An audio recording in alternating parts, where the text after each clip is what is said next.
Hello， 大家好，欢迎来到眼镜哥的频道。我们今天会探讨以下的一些问题：得房率是怎么来的？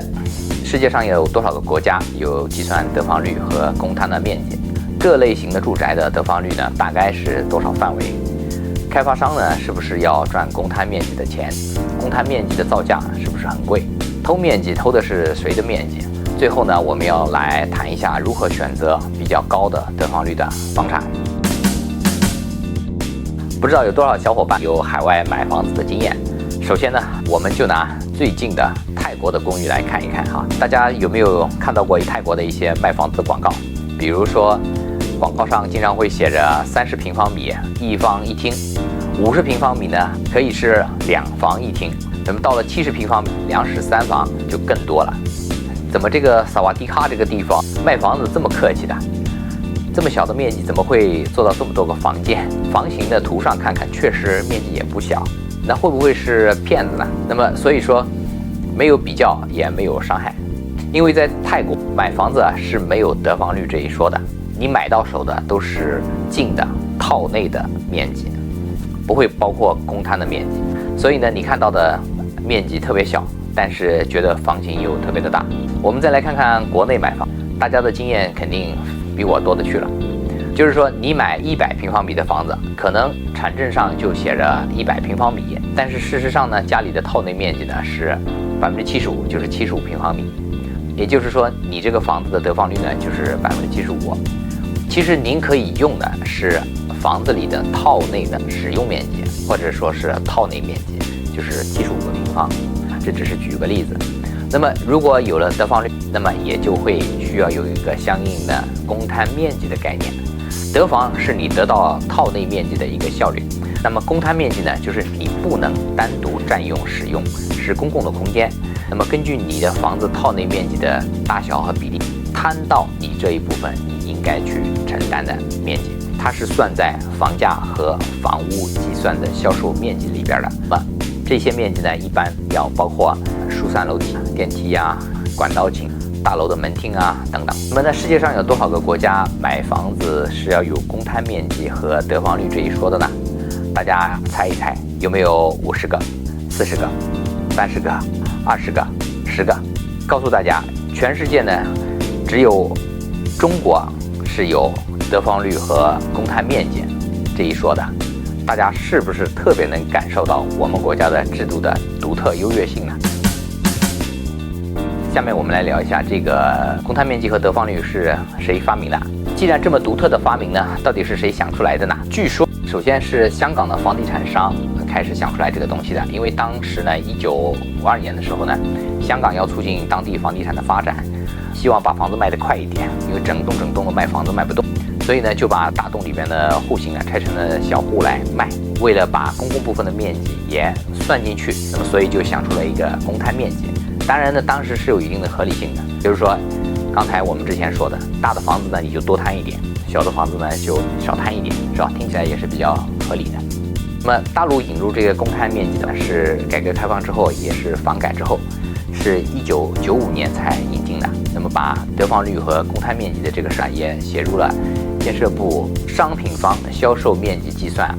以及公用建筑面积的分摊规则。这个商品房的销售面积呢，就等于套内的建筑面积呢，再加上分摊的公共建筑面积啊。得房率和公摊面积这两个词儿的这个概念呢，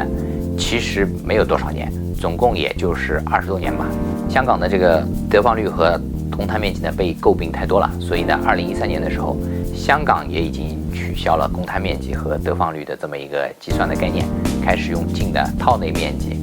来计算买房子的面积，只剩下我们中国大陆地区了，有这个得房率和公摊面积了。大家是不是感觉到这个制度的优越性啊，特别的独享？我们下面来看一下各种类型的住宅的这个得房率的范围啊。我们有这么一个优越制度啊，那我们就要好好研究一下，因为大家谁都会避不开，对吧？大部分买房的小伙伴呢，都不是建筑学的出身，对吧？那么所以对这个得房率的高还是低的话呢，不是特别有概念，或者说不是很敏感。我们来大概分几个类。第一类呢是别墅类，或者是联排别墅类的。那么这一类建筑呢是直接落在地上的，这部分的公摊面积呢几乎是可以忽略不计的。第二类呢是多层的住宅，多层的住宅的得房率呢可以达到90%以上，因为它的交通面积啊基本上只有楼梯，后来呢有一些会加上一些电梯，但是整体的来说，它的一部楼梯跟一个电梯的话呢占的比例都是相当的少。再其次的话呢是小高层的住宅啊，比如说11层的啊30多米的这种小高层，那么它的得房率也是非常高，可以做到85%以上，因为它的这个楼梯的数量和电梯的数量也是相当的少。那么这是相比较而言，那么再往上走的话呢，大部分我们现在城市里看到的都是高层住宅啊，也为了节约用地，政府是鼓励做高层住宅，就是50米以上到100米的这种典型的高层住宅。100米高层住宅有30多层的，得房率达到75%到80%。如果能达到80%的话，那它的户型已经是设计的非常的紧凑，已经得房率算比较高了。还有一些高层的通廊式的住宅，就是里边有一个回字形的一个通廊，然后呢串起来很多家的这个户型。那么看似呢是大家分摊了，但事实上呢，这种通廊式的住宅呢，往往得房率更低啊，因为中间的这个核心筒和这一圈走廊占的面积啊是相当大的。整个小区里的门卫，包括这个变配电站，还有一定比例的这个商店啊、物业用房啊，这些面积呢，一般是整个小区配套的这个面积指标里允许出现的，也就是说允许配套给小区的，不会计算在公摊面积里摊给各户人家啊。当然也有硬算进去的，这个呢您要具体要看，要去问您所在的这个房产的开发公司和您的物业啊，问清楚算一下。大家也往往诟病这个公摊面积和得房率的计算标准不一致，然后有些开发商或者小区呢，确实是有蒙客户的，把这个公摊面积做到了50%以上，得房率只有40%几，这种极端的情况也是有发生的。网上有很多文章说呢，就是公摊面积大家都想把它取消，但是迟迟不能取消，那是因为有很多开发商在阻挠这个事情。那么他们开发商呢想赚这个公摊面积的钱，那到底是不是这样呢？我们从专业的角度来说啊，这么去说开发商的话呢，有点把他的能力太高估了，有点科幻了。我们不知道开发商如果能影响国家的面积销售制定规则，如果有这样的能力的话，不知道要到20几年才能实现，这是第一哈。房屋销售面积的计算呢，都是国家才有能力去制定这个规范的，其他人只能跟着执行，不是他们闹腾两下就可以不执行的。第二个呢，房子的价值呢，主要是市场来决定的。如果公摊面积取消了，那么只算房间套内的净面积的话，那么计算的面积少了，房子的单价呢自然就会上升，这个是市场会调节的，自然就会达到一个平衡。到时候呢，其实谁也不会吃亏。我们认为不会是开发商非要去阻挠这个计算规则。当然，各行各业的老板呢都是有好有坏的。从我们从业的经验来说呢，大部分开发商其实是都不想要这个公摊面积和得房率的计算。我们早年做居住项目的时候啊，很多开发商啊都是地方上的当地的开发商。那个时候呢，就是只要有点关系的话呢，还是非常能够容易拿到地的。所以呢，那个时候土地的供应还很充分，房子主要也是拿来住的。那么房地产也不是一种金融工具啊，菊花当年也还是一种花。开个玩笑，我们把话题扯回来。当时的我们接触到的很多开发商呢，脑子里大概就是2种想法。那一种呢，就是求利为先，就是赶紧希望把这个楼盘呢尽量早一点的把它卖出去，销售完这个楼盘再去做下一个楼盘。这样的开发商希望给客户的优惠实惠越多越好，这样子他的楼盘可以卖得快。那么另外一种呢是求名为先，当时房地产开发还是比较赚钱的，也不是说很多人急吼吼的非要一个接一个的做。那么有一些开发商，特别是有些当地的，他就特别要自尊，就希望把自己的楼盘打造成当地的第一楼盘，品质特别高，让当地人人人都认识他，人人都夸他，倍儿有面子。这2种老板，不管是求利还是求名，他们的表现形式呢，就是各种送送各种实惠，送各种的面积，什么送车位呀，送夹层的库房啊，送露台呀，什么送嵌入式的可封闭成房间的这个入户花园呐，然后呢，当时的面积计算规则呢也还不是那么严格。后来房地产呢慢慢发展成了一个垄断型的一个连锁企业的这种形式了，那么恨不得连锁到全宇宙，对吧？而且呢变成一种金融工具了，要强调什么高周转啊，什么东西都看数据，是吧？不看空间的这个本质了，那就开始呢变得没劲了。那个房型呢，其实很多都是从库里边拿出来，稍微修改一下，找一个保险的户型，做过的户型，然后呢非常保险，赶紧就去施工了。所以呢，对于户型啊，也不要求创新了，也不去追求太多的送面积的这种实惠了。那这个呢，我们今天就不展开了。当时流行的一个词语呢，叫做偷面积，不知道大家有没有听过啊？反正我们做过地产项目的这个地产圈或者是设计圈的话呢，大家都知道，当时很多开发商都会专门派个设计经理到设计院盯着看设计师团队有没有好好的认真的给我研究怎么偷面积。那么为什么要偷面积呢？就是这个面积偷的是谁的面积呢？是买房子客户的面积吗？这不可能，买房子的客户是上帝啊，不可能偷他的面积，对吧？其实这个偷面积呢，是指绕开面积计算的这个规则，然后的设计尽量多的能够实际使用的，或者是经过简单的就能够使用的这个面积。这些面积呢，可以绕过国家的面积计算规则，不被计算在销售的套内面积的。也就是说，给客户呢送了很多的实惠。比如客户买了100平方米的一套住宅，它的这个得房率呢大概75%吧，它其实是套内面积只有75个平方，但事实上呢，它经过小小的改造，可能拿到的房型呢可以多出一个房间或者1个半的房间，这个感觉它可以拿到手90平方米的房间。那么这样子客户就非常高兴，他觉得赚到了很多的实惠。这种户型的研究和这个大家的热衷啊是非常的厉害。你拿到房子的时候呢，它是一个户外的空间，但事实上只要外面的这一片这个玻璃隔断做一下，比如说有一种内凹的花园阳台，3面墙呢都是往里凹的，3面墙已经都有了，做一个玻璃移门落地窗，那么就变成了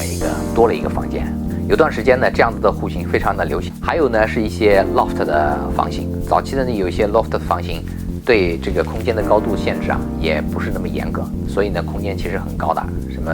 5.6米啊、6米啊这种很多，而且呢当时的夹层呢很多都不计算在销售面积里边。实际呢把这个夹层做好之后呢，面积就会翻一番，这个也是很多见的。其实我们说的偷面积呢，指的是偷计算规则的面积，也就是说交易和报上去的数字还是那么多，但是实际的使用面积多了，目的呢还是为了让买房的客户呢得到实惠，以此吸引他们来买房子。那么这个户型的总体的总价或者是单价呢，也可以略微的有一些提升。后来偷面积这个事儿呢，发展呢也有点畸形了，就开发商和设计公司连睡觉都在想，我怎么能偷面积？公啊，睡不着，做什么？这个道高一尺，魔高一丈嘛。国家呢也把计算面积的规则呢定得越来越详细，可以偷的面积的空间也就越来越少了。其实是送面积实惠给客户，对吧？那么这个会花很多的钱嘛？其实呢，我们可以说他们大部分是不在乎这些钱的，因为建筑的造价呢，我们叫做建安成本，就是建筑和安装的成本。那么在地产的成本当中呢，这是非常小的一块。一般来说100米的一个高层建筑的建安成本呢，摊到每平方米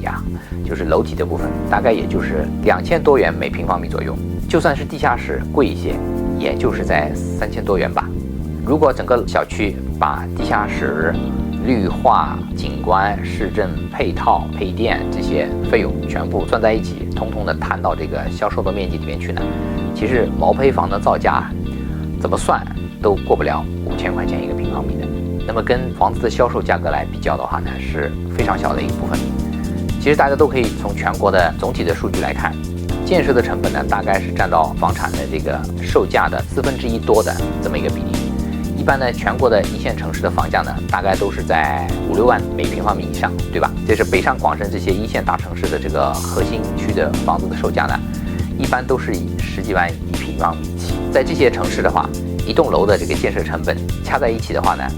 跟单方的房价比的话，连个零头都不是。所以说多投入一些钢筋啊、水泥啊、混凝土啊，那么多加一些柱子啊、楼板啊，什么多搞一些空间上的实惠，来送给客户销售的业绩和多一些口碑的话呢，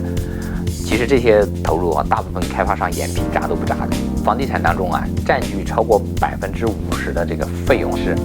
土地的出让金和各种税费。这个数据比例呢，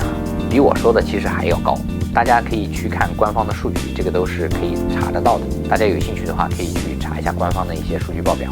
不过友情提醒一下啊，查之前你要有个心理准备。我们是成年人嘛，不管最终查到的结果是什么样，要控制一下自己的情绪。我们说价格是会随着市场而浮动的。如果是质量好的，75平方米的房子，那么你如果只算套内面积的话，那么房子的单价呢，肯定也会相应的提高，对吧？它的市场呢会自动把这套房子的总价呢，把它跟100平方米的算上公摊面积的这个房子的价值呢，越来越拉近。甚至如果你的品质好的话，做得更高也没有问题。如果是取消公摊面积之后呢，新老的产证也可以区别对待，写清楚，是吧？老百姓呢其实自己都很能算，拿出个手机来，然后呢把得房率反刍一下，你就都算清楚了嘛，对吧？这个跟买菜一样，不是什么一个高科技的事儿。所以如果取消公摊面积啊和得房率的这种计算规则的话呢，应该经过一段时间的市场平衡之后的话呢，其实谁都不会吃亏。如果未来只计算套内面积的话，我们猜测会迎来一波房地产的市场的各种户型设计上的一个新的百花齐放的一个小时代。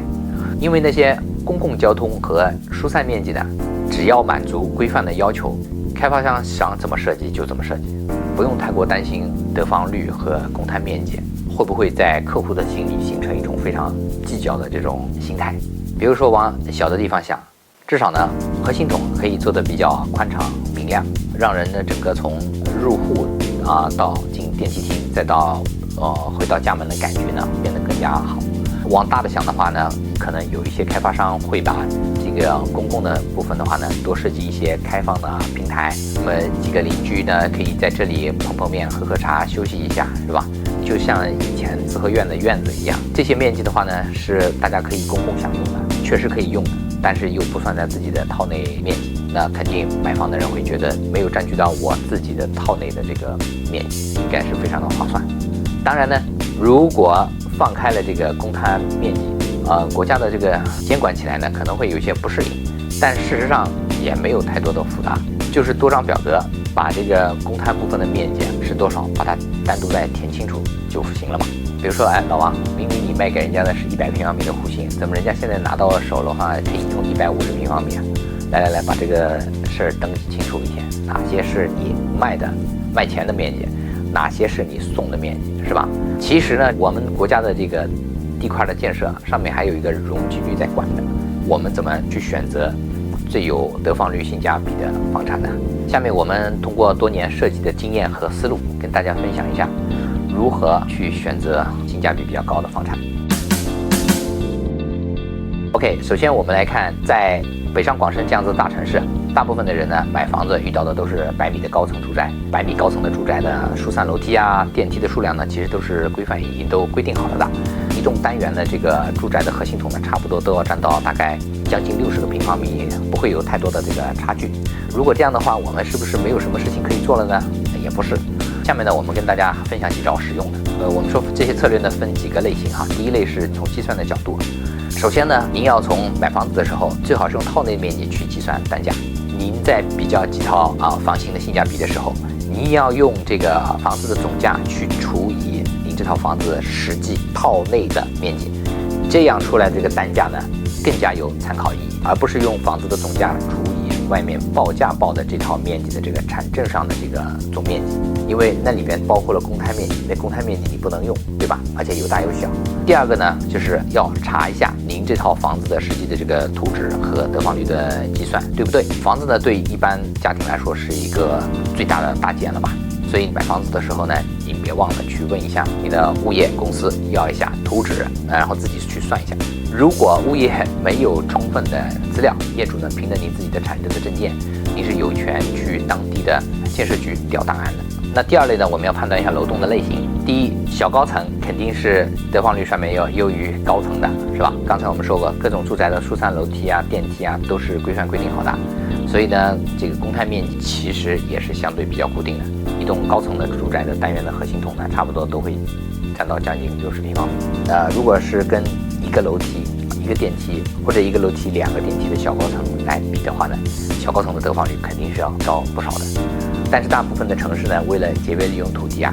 从容积率的角度会去控制，鼓励做100米的住宅，不太会允许做小高层。当然这件事情还是可以简陋的。如果你居住的地区是有自然风景带啊，或者是滨海呀、滨水的这种城市区域的话，那么很可能呢，城市设计的时候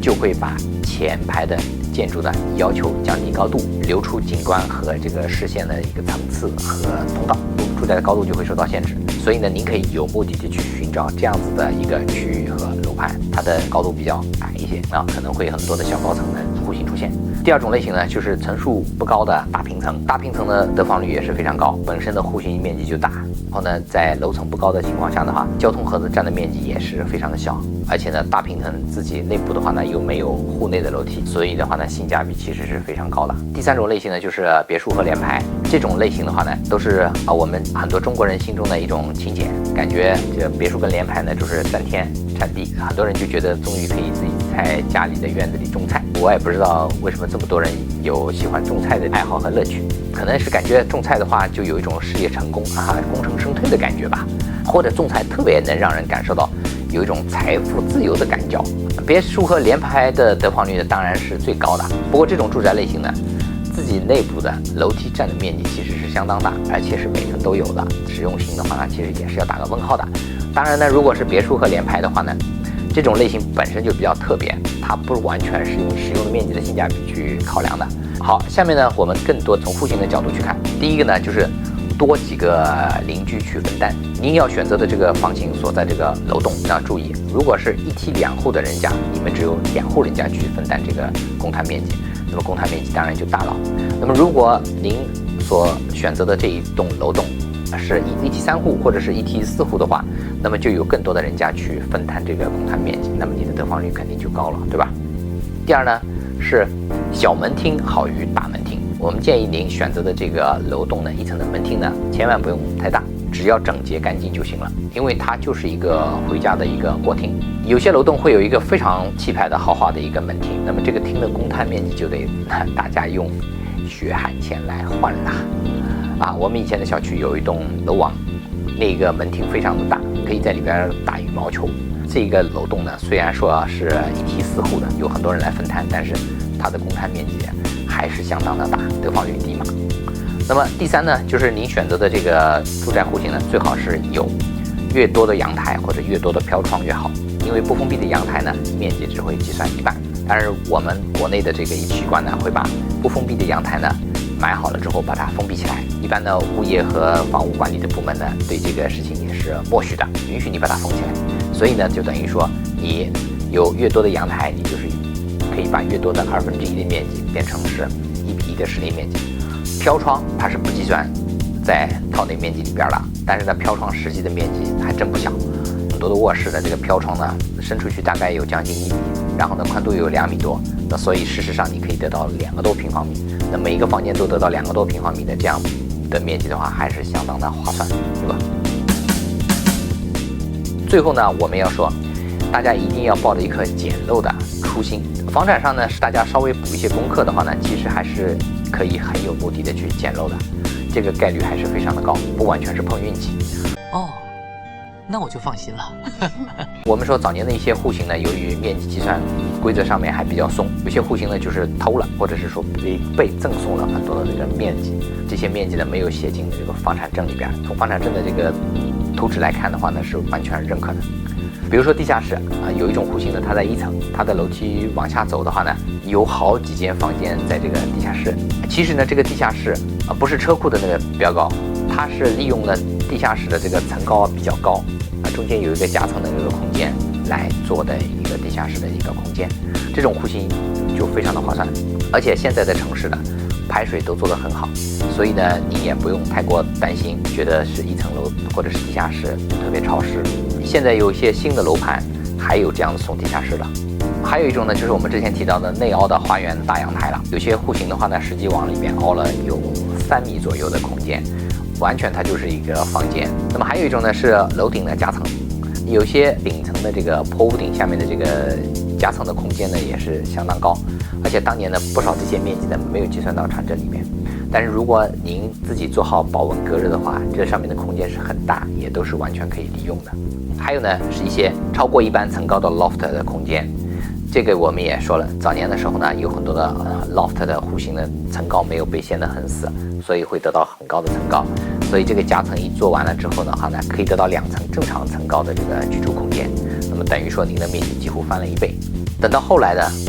loft 的层高很多都被限制到了4.5米以下。那么这样的话呢，做夹层的话，空间就相对来说比较压抑了。好了，以上就是跟大家分享我们从业20多年的一些干货，篇幅有限，我们这里呢大概整理了几个思路方向，还有各种细节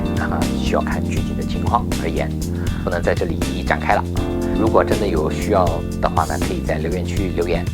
好，谢谢大家，喜欢的话请订阅、点赞、加分享，希望大家买房子的时候都能捡一个大漏。